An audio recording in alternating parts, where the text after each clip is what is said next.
and dry it, and then I mix it, crumble it up, and some of my stuff over there is that worm char. I think that's the way to go. So that's pre-treat, and number 2 is apply. So if you're planting perennials, definitely use it in you know, if you're planting a vine or a tree, definitely use it in that hole. That's going to be great. 5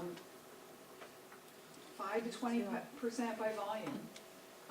If you just don't have a lot of char, you know, you just have a little bit, you know, mix it with some potting soil or worm castings or something. And when you do a row of seeds, just sprinkle some in the row below the seeds, and that'll give the roots. It'll really help the roots just go crazy and get established well. And see, the thing is, over time, if you just keep adding a little bit every year, pretty soon you're going to have a lot. And then you'll start seeing your soil is really acting differently. It's not compacting, it's staying fluffy, the weeds, it's easy to pull the weeds out. It just starts acting differently, and then you'll know you probably have enough, and because you don't want to put too much in.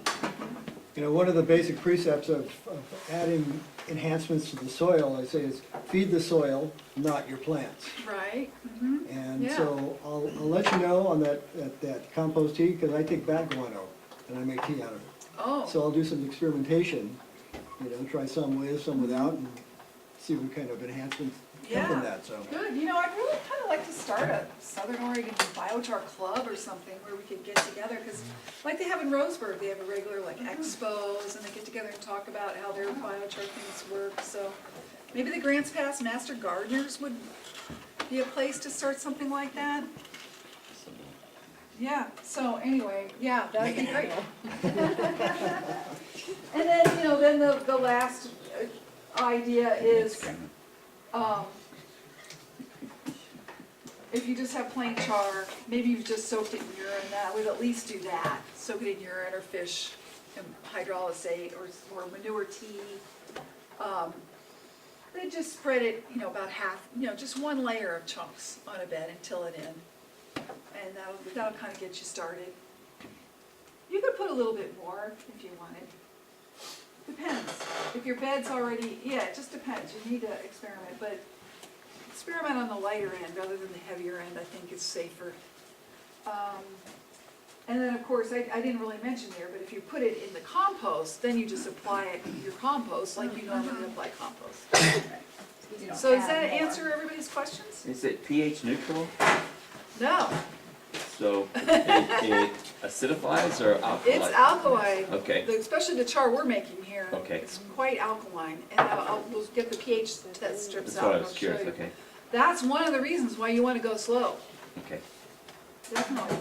And that's also one of the reasons why it's really nice mixing it with bokashi, because bokashi's acid, so they're going to cancel each other out to some extent.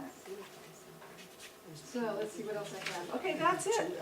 and you were going to talk about bokashi? Yeah. Oh, you were gonna talk about how you chop it up. Right. Crush it. Run over it. Okay, here are the websites. That's where I have my stuff, and then I'm an editor here at the Biochar Journal. So that's it for the presentation. And so, well, I'll leave that up for a while so you can copy those down. So chopping it up. I've tried different things, starting off with just wrapping it in a tarp and running it over with a truck a million times, which worked okay. You know, that stuff up there, a lot of it's from little twigs. It's already in little pieces. Yeah. I don't think you need to do much. You know, because it's very brittle. Over time it will break down in soil. It's always nice to have a few big chunks. If you were going to put it in, you know, I don't know, there's different ways. So that's one way. Another way is just get a screen, like half-inch or quarter-inch hardware cloth on a frame, like you use to screen compost. And if you got big chunks, and then you just get a board and you just scrape it like a grater. Yeah. A nice rolling pin would work too, huh? Yeah, maybe. Or double rollers? Oh, double rollers. That's An nice. old washing machine, actually, the old kind of. Yeah, So- the ringer. Rainer Yeah, the So ringer some of my char I washer, yeah. made is in big chunks. And so, and I wanted it finer for a lot of reasons, so I've gone through a lot of char chopping. So here's some of the things I've tried. Cuisinart. Okay, I've tried the Cuisinart. Ouch.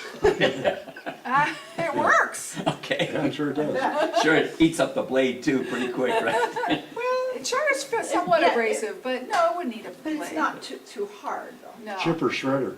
Yeah. Chipper shredder, okay, chipper shredder works great, but, okay, here's the thing. When char is wet, it sticks, and it's all about the outlet of the chipper Yeah, you shredder. get the slime You buildup, know, yeah. and so my chipper shredder has this, it's a Pioneer, and it's a really good one, but it's got this hammer mill that sends it down, around, and then out. Well, it builds up in this sludge. It makes the sludgiest crap you can imagine. It's like, I don't even know how to describe it. It's sludge. Goo. Yeah. So you end up with this fine powder because it beats it to death and beats it to death. It doesn't move it out quick enough. Uh-huh. If it's exactly the right moisture, then it'll go through fine. And I don't know what percentage that is, but I can kind of tell, you know. Spread out and dry. It takes a couple days, after you quench it with water, it takes a few days in the sun drying it to get to the right moisture. Now, if it gets too dry, then you have a dust cloud dust, that's yeah. like, oh my gosh, when I go to start up the chipper shredder and the, you know, it's been, had char in it and it's dried, it makes this huge cloud of dust. You don't want that. So that's a chipper shredder. The one thing I haven't tried, which I want to try, is a lawn roller, which I think could work pretty well. You know, one Yeah, of they got a those, screen built into them. So the ones you fill with water, the Oh, ones they fill with water. well, they had the same thing, only it's a drum with holes in it yeah, to apply things, like Yeah. Oh. mulch. yeah, Oh, really? And it pulls out the holes yeah. That'd be once it interesting. becomes a certain size. Huh, that would be interesting. Other things I've thought of, a ceramic pug mill used to mix clay. I spent a lot of time on YouTube looking at videos of machinery. I haven't tried it though. Other people have tried things like garbage disposal, which could work with your wet stuff. You know, for instance, the char in the pea bucket. No, grind it first and then put it in the pea bucket. And then, but the best so far, is the steel leaf vac. Steel leaf vac. It's that brand. It's got a little, so it's a leaf blower and vacuum. And vacuum, yeah. Oh, still Yeah, brand. still. Oh, still. Yeah, sorry, still. Not steel, still.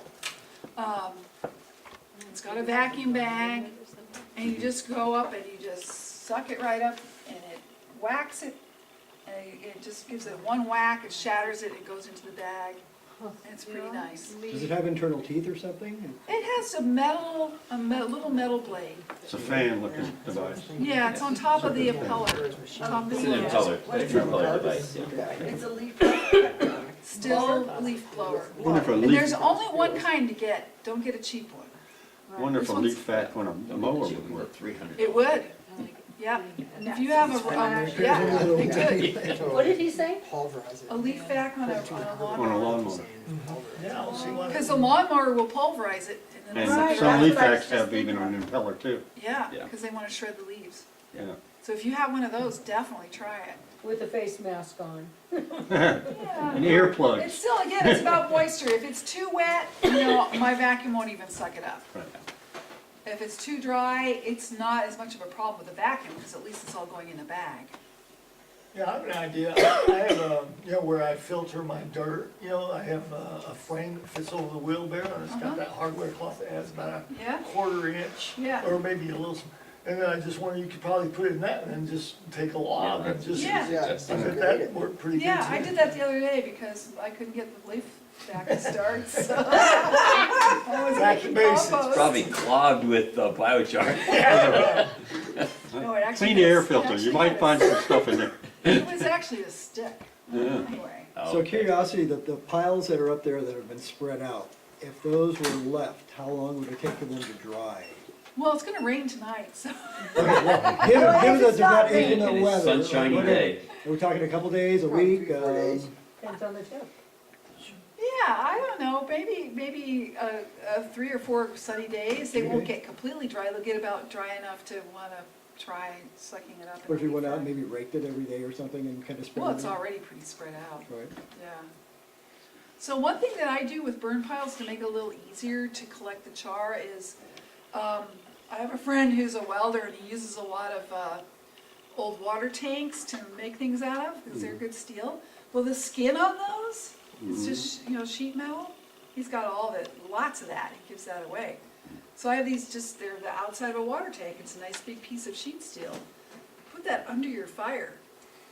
Then it's a lot easier to scoop up the char. Oh, yeah. So, that's another little So I don't tip. remember hearing you say how small that char should be. Like to go through that 1/4 inch hardware cloth, or is that how small it should Pea be? size. 1/4 As inch. far as the, For mixing in soil, grain of rice size is really nice. Okay. Now, if you run it through 1/4 inch hardware cloth, what you're gonna get is you're gonna get always, a range of stuff. You're gonna get everything from real fine dust to, because it shatters, to little fragments that are just, that ideal size to, 1/4 inch pieces. And that's actually really great, The 1/4 inch pieces are a little bit better, the bigger pieces are a little bit better at holding water. Yeah. So it's not all that critical. Uh-huh. But what you're saying though is optimal to have it smaller. The 1/4 inch size or Well, smaller. it'll be more active in your soil. If all you have is chunks this big, it'll be an interesting thing to have in your soil, but I don't think you'll. You won't get any benefit from it. You won't get as much benefit as quickly. Eventually it breaks down. Yeah. So these biomass companies in Murphy, are they making biochar? I don't know what's happening in Murphy. There was a biomass, you could take your lawn to. I think they were just creating. Compost. They're composting it. Yeah, It's compost, yeah. I think they just shred it, what do you call yeah. it? So if you're gonna organize when we go to the field, if I stay and do dishes and clean up the grange, can somebody bring me back a bag of the Yeah, biochar to take I'll home? bring you back a bag. Thank you, I'm gonna start cleaning up. sorry, Claudia. Okay, well, I'm You just gonna don't go, wanna get you your might wanna hands dirty. just wait till I go through the samples here. Oh, that would be great, I forgot about that. Yeah, let's